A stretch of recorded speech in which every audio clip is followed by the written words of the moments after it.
Hello guys, સ્વાગત છે તમારું મારી ચેનલ ભારતીય ફૂડ મેજિકમાં। આજે હું તમારા સાથે શેર કરવાની છું પેરી પેરી પનીર સેન્ડવિચની રેસિપી। અને આ સેન્ડવિચ છે એ ક્રીમી અને ચીઝી એવી સેન્ડવિચ તૈયાર થાય છે। તો સૌથી પહેલાં આપણે એનું સ્ટફિંગ જોઈ લઈએ। એના માટે મેં દહીં લીધું છે 3 ટીસ્પૂન જેટલું, અને એમાંથી પાણીનો ભાગ છે મેં દૂર કરી દીધો હતો।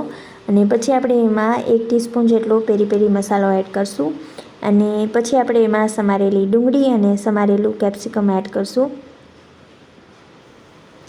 અને 1/4 કપ જેટલું પનીર એડ કરવાનું છે, અને 1 ટેબલસ્પૂન જેટલું મેયોનેઝ એડ કરશું। જો તમને મેયોનેઝ ન પસંદ હોય તો તમે એને અવોઇડ કરજો। અને પછી આ બધી જ વસ્તુ છે એને મિક્સ કરી લેવાનું છે।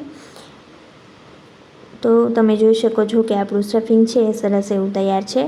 હવે આપણે એક બ્રેડ સ્લાઇસ લેવાની છે, એના ઉપર બટર સ્પ્રેડ કરશું, અને ગ્રીન ચટણી પણ સ્પ્રેડ કરવાની છે। આની પહેલાં મેં મારી ચેનલ ઉપર ગ્રીન ચટણીની રેસિપી બતાવેલી છે, તો તમે ન જોઈ હોય તો એ પણ જરૂરથી જોઈ લેજો। અને જો તમને ટોમેટો કેચઅપ પસંદ હોય તો તમે એ પણ સ્પ્રેડ કરી શકો। અને ગ્રીન ચટણી છે ને આપણે સરસ એવી સ્પ્રેડ કરી લેવાની છે।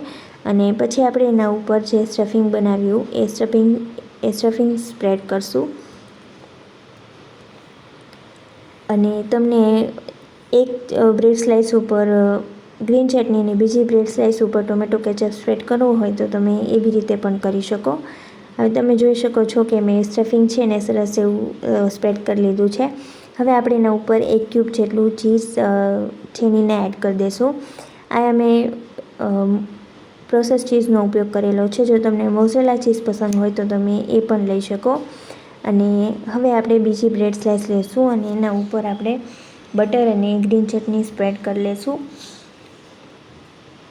અને ગ્રીન ચટણીનો ટેસ્ટ આ સેન્ડવિચમાં ખૂબ જ સરસ લાગે છે।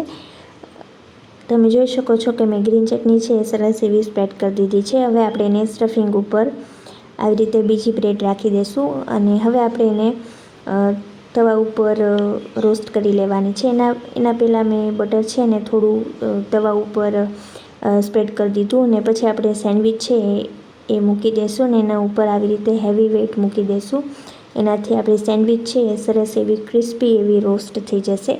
અને આપણે બ્રેડની ઉપરની સાઈડે આપણે બટર સ્પ્રેડ કરી દઈશું, અને હવે આપણે સેન્ડવિચ છે ને પલટાવી લઈશું, એટલે આપણી બીજી સાઈડ છે એ પણ સરસ એવી રોસ્ટ થઈ જાય।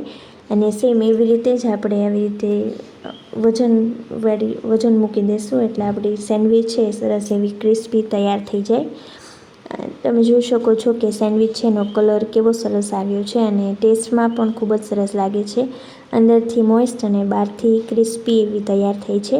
હવે આપણે એને 2 ભાગમાં કટ કરી લેશું। અને સેન્ડવિચ છે ને મેં ટોમેટો કેચઅપ સાથે સર્વ કરેલી છે। અને તમે જોઈ શકો છો કે સેન્ડવિચ છે એનું ટેક્સચર છે એ કેવું સરસ આવ્યું છે, અને એકદમ સરસ ક્રીમી અને ચીઝી એવી તૈયાર થાય છે। અને તમે આ રેસિપી ઘરે જરૂરથી ટ્રાય કરજો, અને મારી ચેનલને જરૂરથી સબસ્ક્રાઈબ કરી લેજો। And thank you so much for watching.